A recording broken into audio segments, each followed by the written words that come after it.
مولا علی شیر خدا نے ایک دن دیکھا کہ کتنے دن گزر گئے، سیدہ فاطمہ نے نہ کھایا کچھ نہیں۔ اصرار کیا کہ فاطمہ چلو یہاں نہیں تو حضور کے کاشانہ نور پہ چلی جاؤ، باپ کے گھر کی تو بیٹی ملکہ ہوتی ہے نا، تو وہاں چلی جاؤ۔ حضرت فاطمہ حضور کے کاشانہ نور پہ آئیں، بڑے خوبصورت لفظ ہیں۔ بیٹوں کو دیکھ کے بھی بندہ جوان ہوتا ہے، پر بیٹیاں بھی بڑی پیاری ہوتی ہیں۔ حضرت ام ایمن کہتی ہے میں حضور کے پاس بیٹھی تھی جب حضرت فاطمہ نے دروازے پہ دستک دی، باہر سے دستک دی، اور حدیث کے لفظ کیا ہیں؟ حضرت فاطمہ نے باہر سے دستک دی تو محبوب اندر سے فرمانے لگے ام ایمن دروازہ کھولو۔ یہ دروازہ کھٹکھٹانے کا انداز تو فاطمہ کا ہے، تو فاطمہ ہی ہیں دروازے پہ۔ یہ علی کے گھر کی ہے عزت، علی سے سنتے ہیں، نبی کے گھر کی ہے عزت، نبی سے سنتے ہیں۔ وہ جس نے معزز کیا گھرانے کو اور حسین پال کے جس نے دیا زمانے کو۔ حضرت سیدہ پاک کا انداز ہے دروازہ کھٹکھٹانے کا۔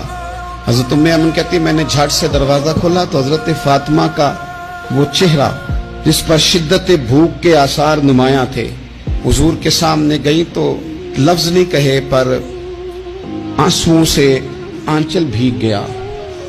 محبوب نے دست شفقت رکھا، فرمایا پتر کیا ہوا؟ عرض کی ابا جی بہت دن بیت گئے، کچھ کھایا نہیں، آج شیر خدا نے کہا ہے کہ حضور کے گھر ہی چلی جاؤ تو وہیں سے کچھ کھا لو، تم یہاں تو مسلسل فاقہ کرتی ہو اور کسی چیز کا سوال نہیں کرتی ہو۔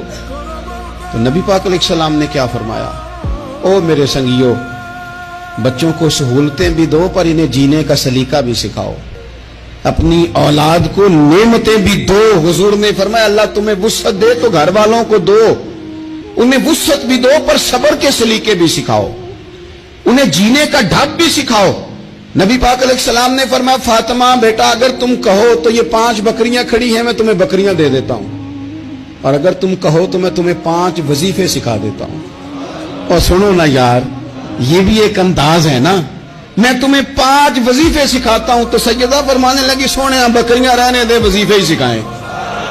کئی دنوں کی بھوک، شدت بھوک، اور میرے بھائی افطار کے وقت، حالانکہ صبح سے صرف روزہ ہوتا ہے، ہفتوں سے نہیں ہوتا، سوائے پانی کے سوجتا ہی کچھ نہیں۔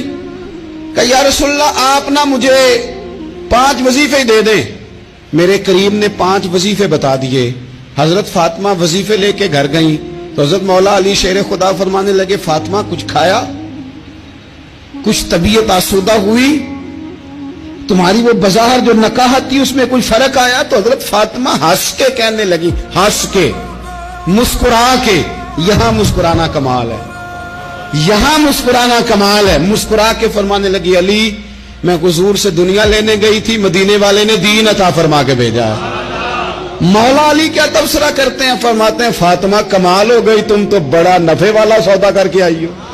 یہ اخلاص، یہ للہیت، یہ حسن، یہ کمال، حضور نے فرمایا کہ تمہیں وہ اعزاز حاصل ہو جائے کہ تمہاری اولادوں تک یہ بات آئے کہ دنیا کی دولت جھولی میں آئے تو خوش نہیں ہونا، اللہ کا قرآن سینے میں آئے تو خوش ہونا۔